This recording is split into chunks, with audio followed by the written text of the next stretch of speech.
Hello, every Wasteland buddy. Well, here I am coming at you again with another update about a game that we love to hate. It's Fallout 76. I'm talking this time about the patch 9, which is a new update that's releasing tomorrow morning, May the 7th. That's a Tuesday. Now, there's a couple of things that we are getting in this update, but then there's some things that we thought we were getting that we're not. So let me just explain what's happening really quick. So back in April the 26th or April the 25th, Bethesda released an edition of their Inside the Vault newsletter on their website, and they told us about the Pioneer Scouts quest and the backpacks that come with it. And that's all part of the Ever Upwards patch, which was supposed to come with patch 9.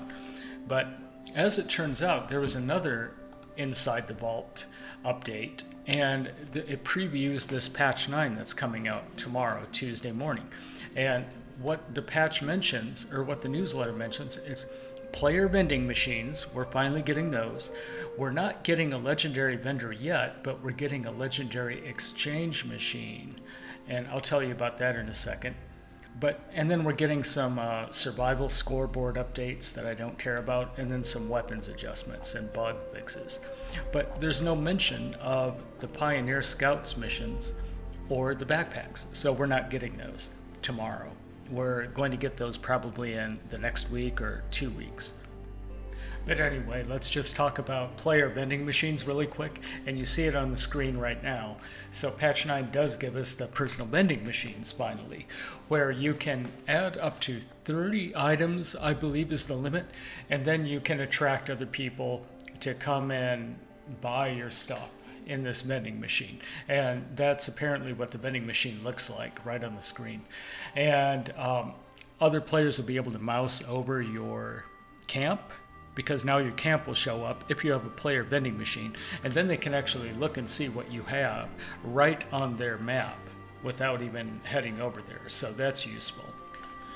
And then next up to bat is something a little odd. Even though we're not getting the legendary vendor, we are getting these legendary exchange machines, kind of like a token exchange machine, where you can trade in your current legendary items, and then you can get these tokens, and I think they're called scrip. They're called legendary scrip now, and you can save those and wait until the legendary vendor arrives a few weeks later, and then you can use them to start buying legendary weapons.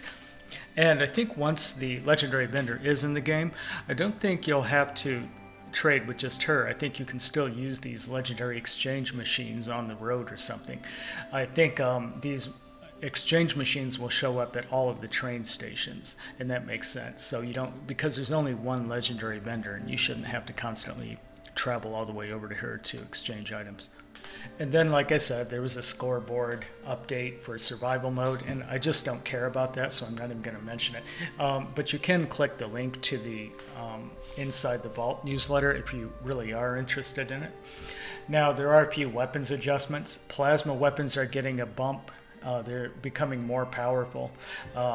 Explosive shotguns had more bugs in them, so those bugs are being fixed. Not only are they nerfed, but there were also bugs that were introduced over the last few patches, so those are getting fixed now. But that's really all that we're getting, as far as I can see. And hopefully the next patch or the next update will include Ever Upwards, which is that Pioneer Scouts missions where you go on quests to earn badges, and then at the end of that quest line you get a backpack. So anyway, whatever is coming out tomorrow, regardless, I'm going to stream it as soon as it's available. The servers are going to be down for maintenance at 10 o'clock a.m. Eastern time, but they should be up again by noon Eastern time, and that's 9 a.m. Pacific time. So as soon as the servers are back up, I'm going to stream it on YouTube. So if you're not subscribed to me yet on YouTube, make sure to subscribe. I stream Fallout 76, but a variety of other games too. And then I also post what I'm streaming on Twitter, so follow me on Twitter as well. The links to all these are in the description. All right? Happy wastelanding, and we'll see you Tuesday morning with patch 9. Thanks for watching.